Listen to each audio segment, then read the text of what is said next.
Have you ever had a moment where the world just stopped? For me, it was a Thursday afternoon at the train station. My name's Ethan, and I was 9 years old when I almost lost my family. It started as a simple trip. My dad's college buddy was getting married upstate, and we were taking the train from Jersey to this little town called Willow Creek. It wasn't supposed to be a big deal, just a weekend trip.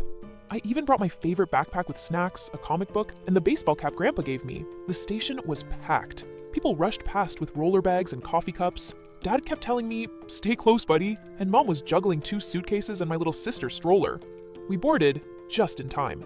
I remember sitting by the window, watching graffiti flash by as we left the city behind. About 2 hours in, Dad said, "All right, our stop's coming up in 10.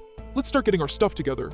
Everyone stood up at once. The aisle got crowded. People were pulling bags from the racks, bumping into each other. It was loud and chaotic. I grabbed my little bag and tried to follow, but in all the shuffling, I got separated. For just a second, I stopped to tie my shoelace. That second changed everything. By the time I looked up, my parents were gone. I panicked and followed a group of strangers who were also getting off. The train stopped, the doors opened, and people started spilling out. I stepped off, and then the doors closed behind me. The train started moving again. I turned around. My parents weren't there. I froze on the platform. My hands started shaking. I tried to look calm, like maybe they just come out a different door, but the train was already gone, vanishing into the trees. I stood there alone, surrounded by grown-ups in suits and headphones, none of whom even noticed the small boy gripping his backpack like a lifeline. That's when I felt a hand on my shoulder. "Hey kiddo, you alright?" It was a man in a navy blue jacket with a badge, the station master. I must have looked like I was about to cry because he immediately knelt down and spoke gently. "You lose your folks?" I nodded, too scared to speak. He led me to a bench and handed me a bottle of water.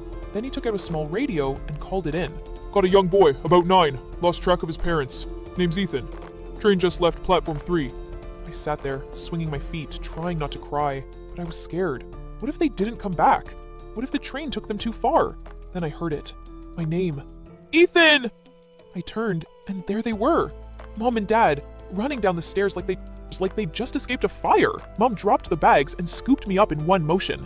Dad put his hand on my head and just held it there for a second, like he was checking if I was real. Turns out, they thought I was right behind them. When they realized I hadn't made it off, they pulled the emergency brake, jumped off at the next stop, and caught a local train back. I pointed toward the bench, wanting to show them the station master, but he had already disappeared back inside. That night, at the hotel, my mom tucked me in and whispered, "You were so brave today." But I didn't feel brave. I just felt lucky. Sometimes, it's not a big moment that changes your life. Sometimes it's a small one.